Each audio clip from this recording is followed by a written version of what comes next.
everybody. My name is Maria. I am a philosopher of science, and today I'm very happy to talk to you about the person and the work of Carolina Blasio da Silva. In order to do this, the video is going to be divided in different segments. So the first one is going to be devoted to the generalities of Carolina's academic life. Then I'm going to move forward to introduce you to a particular paper of Carolina from 2017, and I'm going to try to explain to you as a philosopher and an epistemologist which is the richness of that paper and how her work is not only for logicians but for other types of philosophers as well. After that, I'm going to move to ask a friend of mine to join the video and to tell us more about how Carolina was as a person. And I'm going to finally conclude with some remarks about how many things we can learn and from Carolina's academic life and personality, and how much she has impacted other academic communities. And finally, I want to close the video with some comments about her work and her life from two of her dearest colleagues and friends. And that said, let's move to tell you some generalities about Carolina. Carol, also called by her friends, was born in Rio de Janeiro, in Brazil.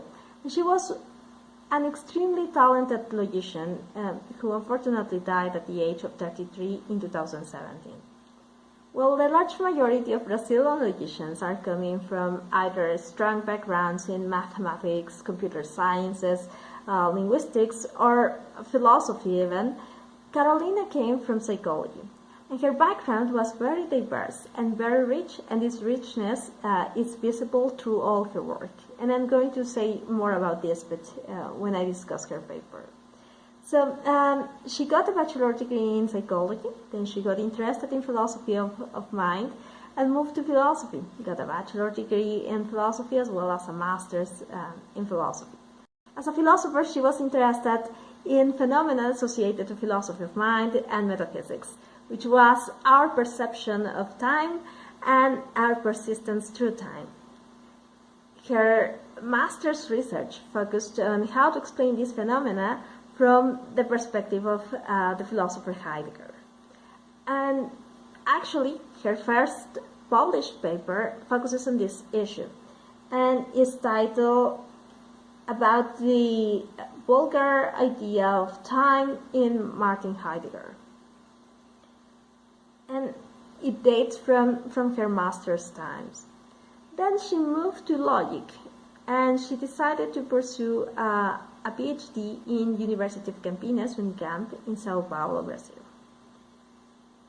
There, she published her first paper on logic, which was titled Up the Hill on the Notion of Information in Logics based on the Four Valued Varieties. Then she, in 2016, associated with Mona Lisa Laura in order to produce a paper that connects logic and cognitive sciences. This paper is in Portuguese, but the title in English would be something like Modern Logic and Cognitive Sciences, a controversial contribution of logic into the development of sciences of the mind. And this is a type of survey paper that reunites interests from philosophy, from cognitive sciences, especially psychology, and logic and philosophy of logic. It traces roots that relate philosophy of mind with cognitive sciences and logic with psychology and artificial intelligence, among others. So if you speak or read Portuguese, this is a very nice reading. If you haven't checked it out, I invite you to take a look. It's going to be linked in the description. Then in 2016, she also wrote a paper in Portuguese in logic, and the title is something like about the relations, the logical consequence relations and multivalued semantics. It's also going to be linked in the description, but it is in Portuguese. After that, she wrote a paper that I really like and which I want to focus on, which is called Revisiting the Dune and Belknap Logic. It was originally published in 2017 in manuscript in Portuguese, but now has been translated by Evelyn Erickson and revised by Joel Marcos into English. So if you don't speak Portuguese and you want to know more about Carolina's work and ideas, this is a great start. I'm going to link also the paper in the description of the video.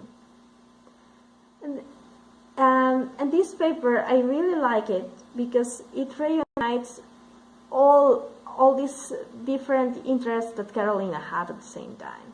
Some coming from logic, some coming from cognitive sciences, some coming from philosophy, particularly epistemology. And the main focus of this paper, and I want to address it from a philosophical perspective, not from a formal one, but the main focus of this paper is the phenomenon of cognitive attitudes. And the paper starts by showing us how interesting cognitive attitudes and revealing they are, but also how difficult to grasp with the traditional epistemic logics they can be. And so the main idea is we have these epistemic products such as knowledge, belief, explanation, understanding, that we often relate to truth or to particular truth values.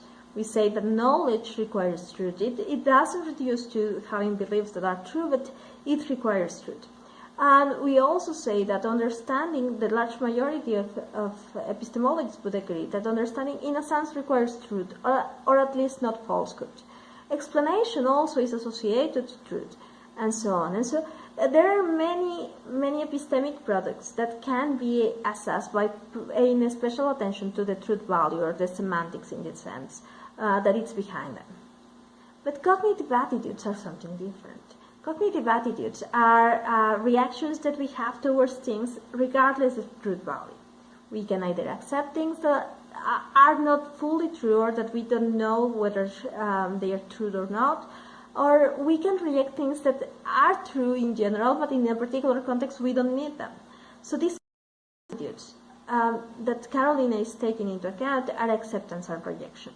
If we are coming from the literature in epistemology or philosophy of science, we are going to be able to see that there are degrees of acceptance of rejection and there are other cognitive attitudes similar to these ones. And all these degrees are not depending on the truth value of the thing that we are either accepting or rejecting. And so that sheds light on how difficult it would be to capture this type of phenomenon with traditional formal tools, such as epistemic logic, which is going to rely strongly on our ability of determining the truth value of the things that we are talking about. And so, in order to approach this phenomenon, Carolina will shed light on which are the changes that we might be able to do, that are going to be, in a sense, conservative of the things that we already have in the literature, but that also, when combined, are going to provide us a novel type of approach, a novel type of methodology, and a novel type of formal resource in the end. So the first step is to understand that our traditional epistemic logic cannot capture phenomena such as cognitive attitudes. And so the second step, the second methodological step, is to identify which are the elements that are actually characteristic of these cognitive attitudes that are not present in the other phenomena that have been studied by using epistemic logics. So what she does is she explains which are cognitive attitudes, which are the elements that are actually characteristic of them, and how they are not going to be constrained by truth values. Then she says, okay, let's take E, which is the epistemic logic of first degree entailment, and let's try to modify this logic in order to capture cognitive attitudes, as well as to be able to assess phenomena that relates to scenarios in which we don't have enough information, meaning paracomplete scenarios, or paraconsistent scenarios, in which we have too much information. And so that's the justification for keeping E as the object of analysis. Then she provides a very neat analysis of which are the elements that should be changed in order to incorporate things such as acceptance and rejection, and how acceptance and rejection would be key elements in order to trace sensible reasoning when analyzing this type of phenomenon. One of the main things that she will get is the idea that you can move from non-rejected premises to accepted conclusions, and from non-accepted conclusions to from non-accepted premises to rejected conclusions, and so on. So she will provide us a normative approach to the phenomenon in the sense of any other logic, but also will change the emphasis on what is actually constraining this normativity for the reasoning in these cases. And this is something incredibly novel and incredibly risky, and the way in which she does it in something like 15 pages is amazing. So the paper is incredibly elegant. It combines, I know I say incredibly very often in this video, but that's how I can describe the work of Carolina. It's amazing. So the way in which she combines epistemology, logic, cognitive sciences, and also certain types of worries from the methodology of logic is magnificent. There is no information that is exceeding the purposes of the paper. There is no foggy things around. There is nothing fishy. Everything is neat. Everything is elegant, and also something that I like a lot as a philosopher of science, and especially as a person who is concerned with the methodology of logic when applied to epistemology, is that she is not taking the logical apparatus and trying to modify the independent phenomenon that she is trying to model. She's going the opposite way. She provides a neat epistemological analysis of which are these things that we call cognitive attitudes. She focuses on two of those, acceptance and rejection. She thinks that there is a neat connection between them that can shed light on how to build a logic about cognitive attitudes. Then, once she has all this independent information from logic, she moves forward to provide a formal apparatus that can capture these elements that are actually relevant of the phenomenon that she is talking about. These methodological lessons are contrast too much with the regular practice that we can find in non-classical logics when searching for applications. Usually what happens is that epistemologists, philosophers of science, historians of science, often protest against logicians because they do the opposite. They go from their formal apparatuses and try to make the phenomena fit the logic. And that is the reason why the connection between logic and the independent phenomena is not always so strong. So the fact that since the very beginning, Carolina just takes a different methodology, incorporates all the knowledge that she has from epistemology and cognitive sciences in order to characterize neatly the phenomenon, and only then moves to seek for formal apparatuses, as well as the way in which she's trying to be conservative of the approaches that we already have. It makes this a magnificent piece. The elegance in the formal development is also something that if you are a logician, you are going to enjoy a lot. She provides a sequent calculus for this logic, which is, as I was saying, is E from first degree entailment, with some additions, of which maybe the most important is that there is a relation that is called B entailment, that it's basically connected to B consequence, and she is enriching E in such a way in which in the end we are going to be able to capture the phenomenon and to understand better which are the constraints of cognitive attitudes in these cases. I as a philosopher of science and as a person who is concerned with epistemology and human reasoning, I really enjoy the paper because it also historically covers this connection that is often mentioned in the literature of philosophy of logic between human reasoning and logic. So it's not only about how we can provide algebras that are very abstract and very elegant, but it's how we can relate the applicability of logic to our understanding of a particular phenomenon related to human reasoning. So I really, if you haven't checked this paper out, I strongly invite you to do so. As I said, it's a very short paper, but it's so lovely, it's so rich, and I think the paper also summarizes the spirit of Carolina, because Carolina was this type of person that put everything together in such a joyful and elegant way that you were receiving gold from her and you didn't even notice. The paper is very simple, very elegant, very humble at the same time, and I think that was the way Carolina was. And I want to invite a friend of mine who also was a friend of Carolina, Peter Verde, to tell us more about her and to get a better grasp on how different works, not this one that I was summarizing, but other works of her had already impacted the research of many more logicians. Thank you, Peter, for accepting, for joining this video. Can you please tell us a bit about yourself? Yeah, so I'm Peter Verde. I work as a philosopher of language and a logician in the University of Louvain-la-Neuve in Belgium, the Université Catholique de Louvain. And I have current projects. I work on ground theoretic semantics as an approach to relevance in a unified way, related also to truth makers.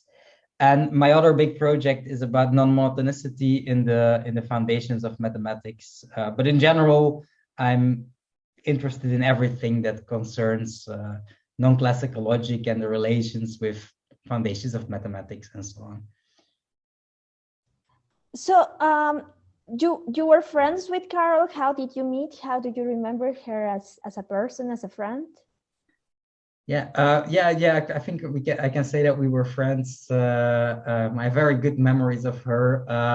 So we met a couple of times in conferences, mostly in Brazil. And then at some point I got a job in Brazil as a postdoc in Campinas. And she was then also working there as a PhD student. She was most of the time in Natal, but sometimes she was in Campinas. And the day when we first went to work, we went to a bar immediately after work, and it was her birthday. I think she made some cake, and she was very proud of the cake. The cake was great, and we had a really fun evening, and it was extremely welcoming, coming to a new country and immediately being. Having this feeling that you're part of the family, sort of, that was quite remarkable. It was thanks to her, and I mean, I had the most wonderful time of my life in general in my time in Brazil, but I think that was also partly thanks to her. I remember her as a very generous person, a very kind person, very smart, very funny also, very open, and yeah, who really was sort of radiating warmness and tolerance. And then we also had some things in common in the sense that we got our first babies very close to each other, like just a few days difference, and yeah, after her death, Maya and Fons, our two children, got to know each other pretty well. Unfortunately, that was never possible in her life. But And how do you remember her work? Yeah, I remember in general her work as very fresh, as a really a completely novel way of doing logic,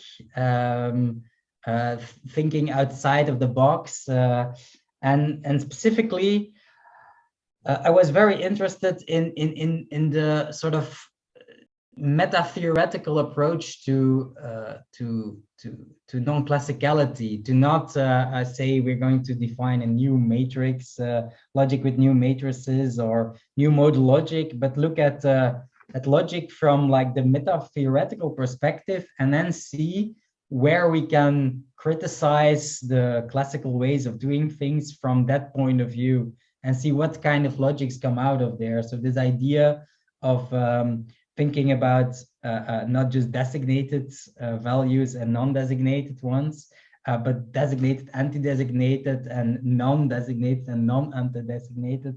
Like this have four-valuedness, but not inside the matrices, but the way of looking at the matrices. I think this is a very important and influential way of looking at non-classical logic that is for the future very promising. I mean, there was already been a quite important change in style in this respect, and she definitely contributed to that. And also for my own work, this clearly has made a great impact. How so? So it's well, so the way I'm doing my this grand theoretic semantics nowadays is not for one logic, but to see logics as a sort of a general way of defining meaning, giving meaning to logical symbols. And you can define several ways. How do you give this meaning to logical symbols? And then by looking at the way you give this meaning to logical symbols, you can derive some properties about how these logics will work. So then you like tweak not the logic itself and like things like truth values and so on, but you tweak the way we look at logic and the structural features of logics. And this is a very fruitful approach, I think, for the future. And so in this case, specifically for my work too. This is, of course, besides the more concrete stuff that where we actually work together, Carol and me.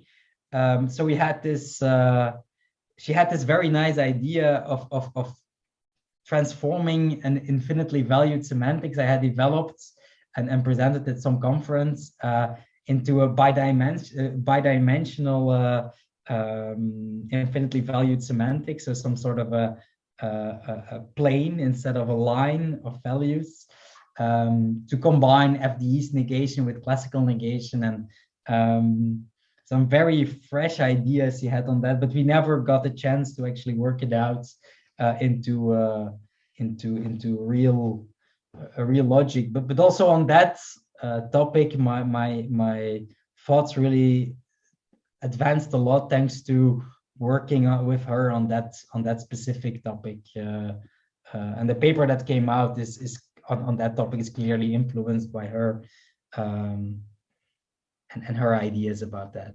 Yes.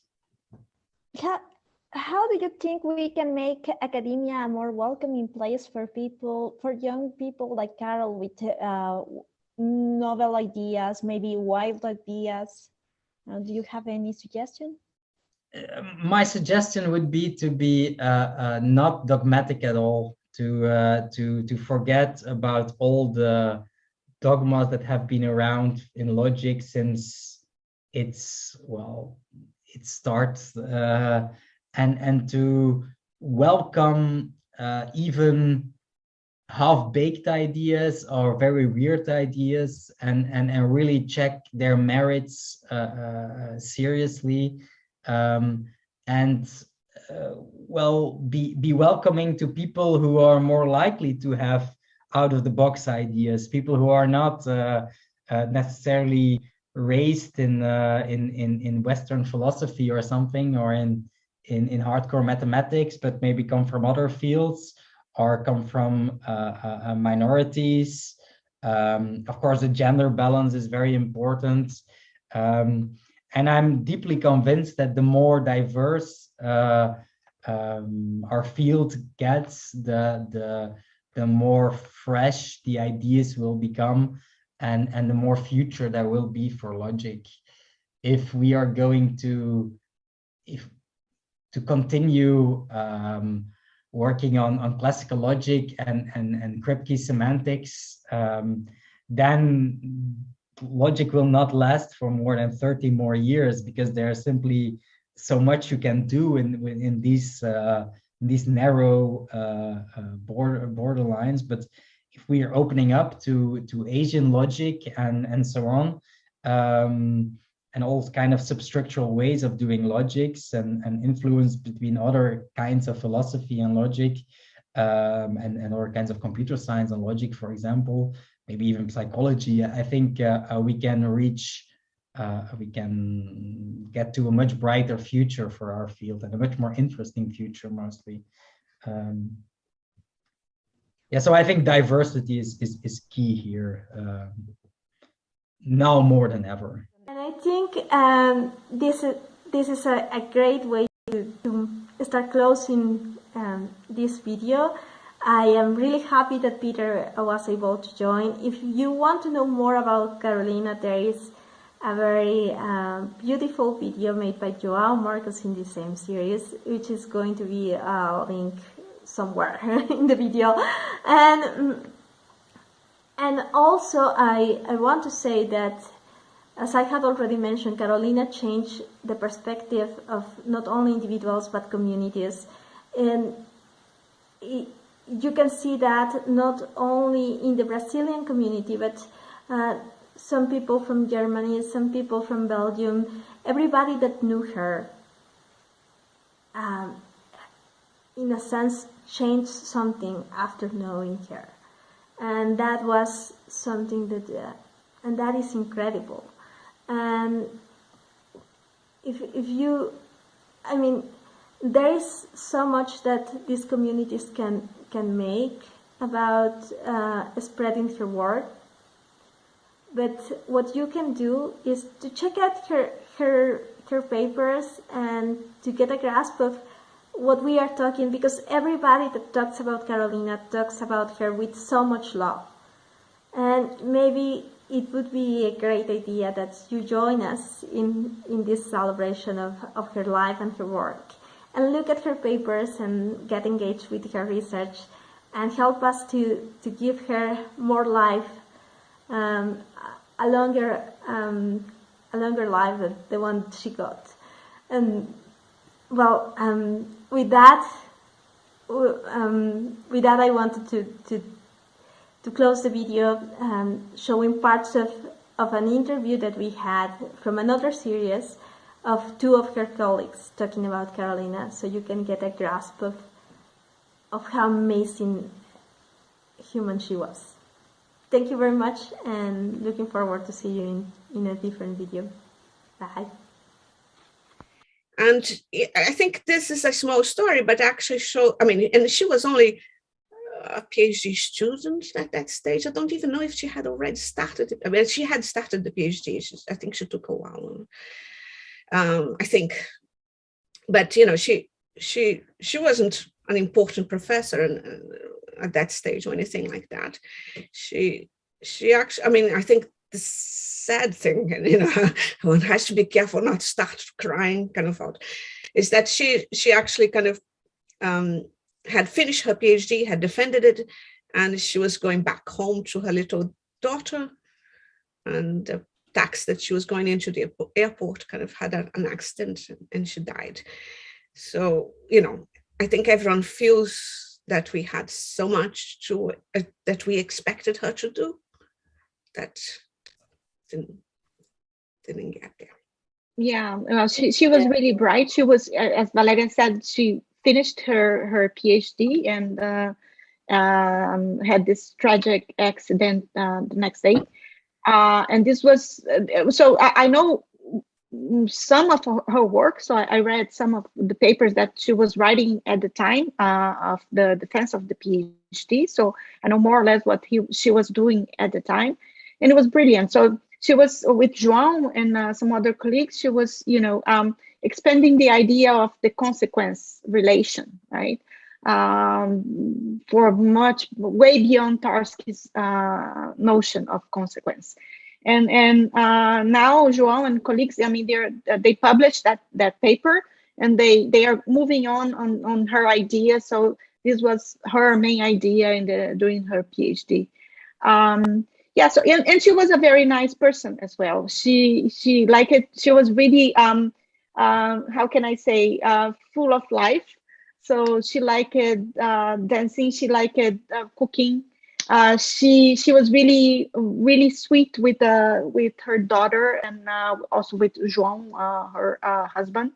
And she always had a good face and a good thing to say to all of us.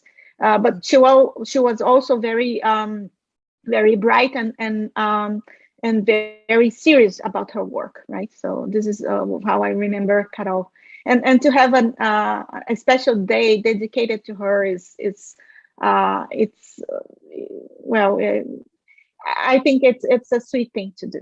And so this is our sweet way of remembering her and her legacy and having this special day. And so this was a great idea. I think that Lógicas Brasileiras had. And we're going to move forward on this. And this year is going to be the first. And I just checked. Carolina's birthday is the 20th of March.